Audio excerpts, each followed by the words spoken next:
First off, the entire book just starts off with a letter between two people who we almost technically never see. We see the guy who's writing the letter. His name is Waldron, right?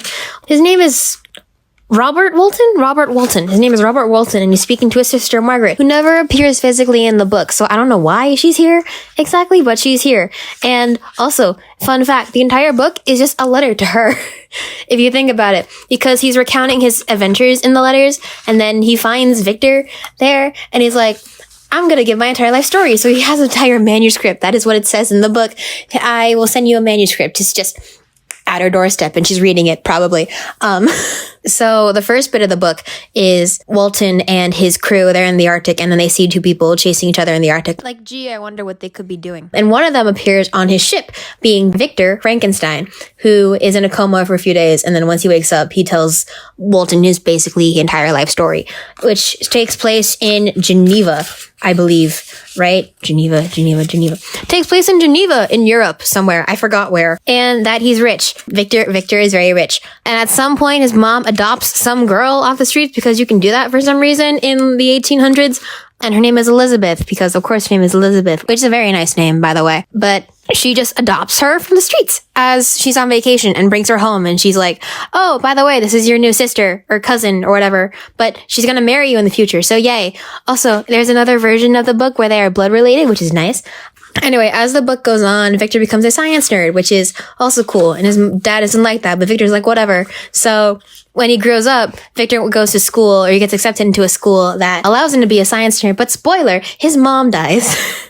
And there's this whole sad bit about grieving or whatever. But instead of talking his feelings out like a normal person with his family, Victor just runs away for 3 years, I think. That is right, 3 years, right? He runs away, basically. He does say goodbye to his family, but they never talk to him again for a while. And as he goes to school, one of his professors is like, oh, all the science stuff you're reading, it's all outdated, and you have spent your entire life reading this for nothing. So that is a lot on his ego. He has a very big ego, I'm gonna be honest. So while he's at school, instead of trying to educate himself on the types of sciences that are out there, he just decides to make a human body.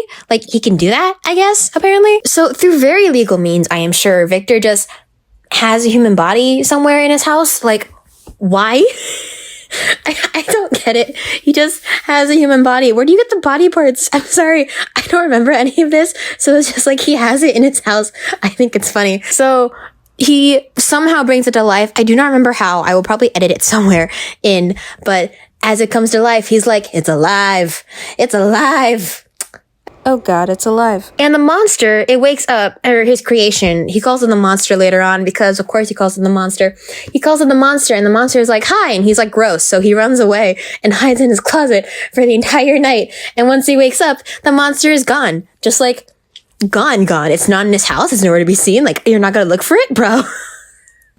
So then after this, he becomes sick. So one of his friends, I forgot his name. One of his friends decides to take care of him for another 4 chapters or whatever. No, wait, it's not 2 chapters, is it? It's not 4 chapters. Give me a second.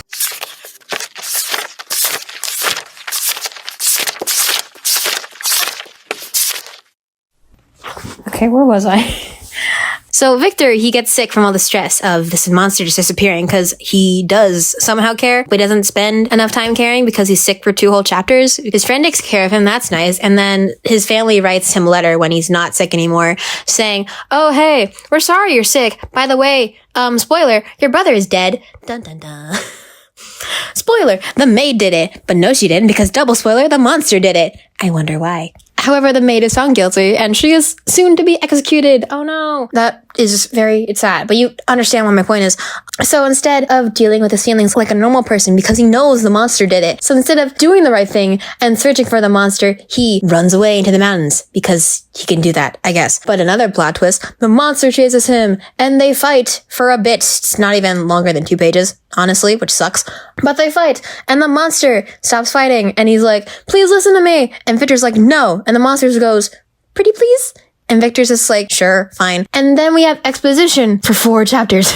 So after the monster leaves Victor's house, it just wanders through the forest for a bit, like collecting berries and stuff. Then he comes across his house with some guy and he's like, hi. And the guy's like, gross. So he runs and the monster steals his stuff. Later, he comes across a village of very nice, humble people, probably. And he's like, hi. And the people are like, gross. So they chase him away. So then he finds a cabin eventually filled with like a family or whatever. So instead, he waits to say hi for a bit and he just hides in their walls because he can do that for an 8-foot thing, whatever he is. Okay, sure.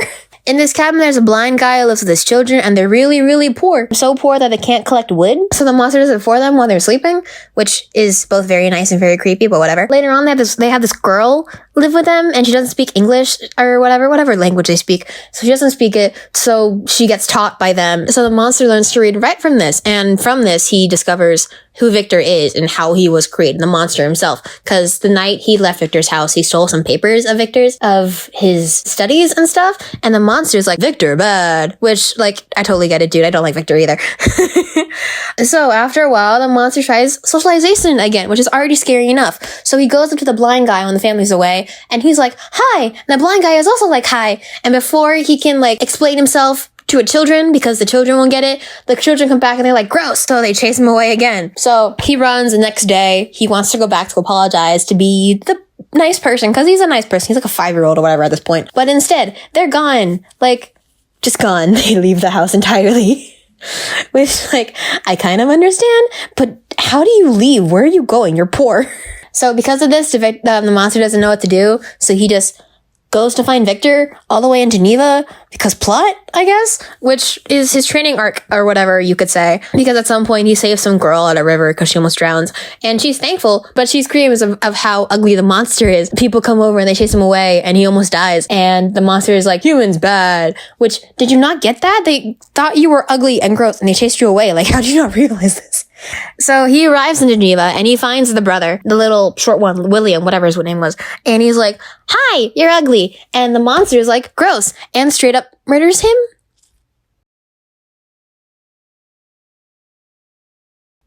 I want to like the monster, right? Because he's technically innocent in all this, but he kills a child. I'm just like, okay. So he's like, oh, crap. And he sees the maid later and he puts some locket in her pocket because evidence? Like, are you this intelligent now? Bro, you just... I can't. I'm sorry. So yeah, we're back to the present. So after hearing all this, the monster decides to then demand Victor make him a girlfriend, of all things, so he cannot be lonely anymore, and they'll go to like Madagascar or something. And Victor is like, no, you killed my brother. And the monster is like, sure, I did. And I'll kill everyone else you love and care for if you don't do it. So do it. And Victor's like, okay. So then, through very legal means, I am sure, Victor just has another makeshift person body thing in his house because he can. But ladies and gentlemen, Victor does the unthinkable. He grows a conscience. I know it's impossible, but like, he did it eventually. Yay, be proud of him. So Victor ends up thinking, what if this thing turns out as bad as the first one? Because, like, to be fair, it did kill his brother. So he decides to destroy the body in front of the thing that killed his brother.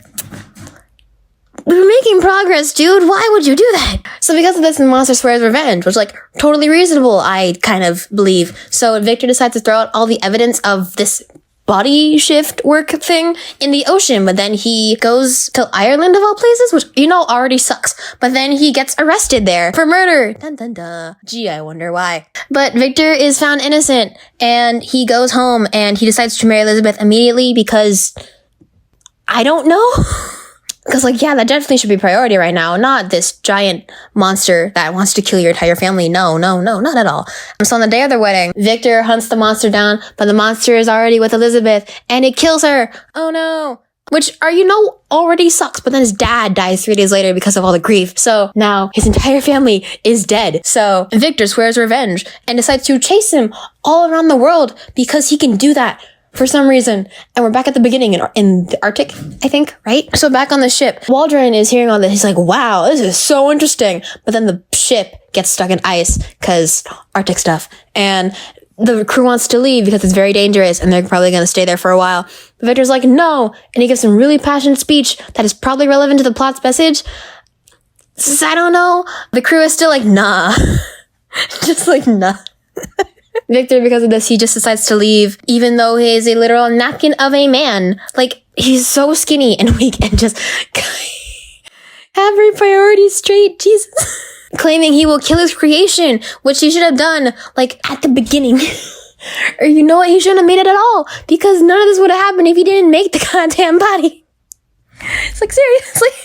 But sure, go running towards your death, because, yeah, do that.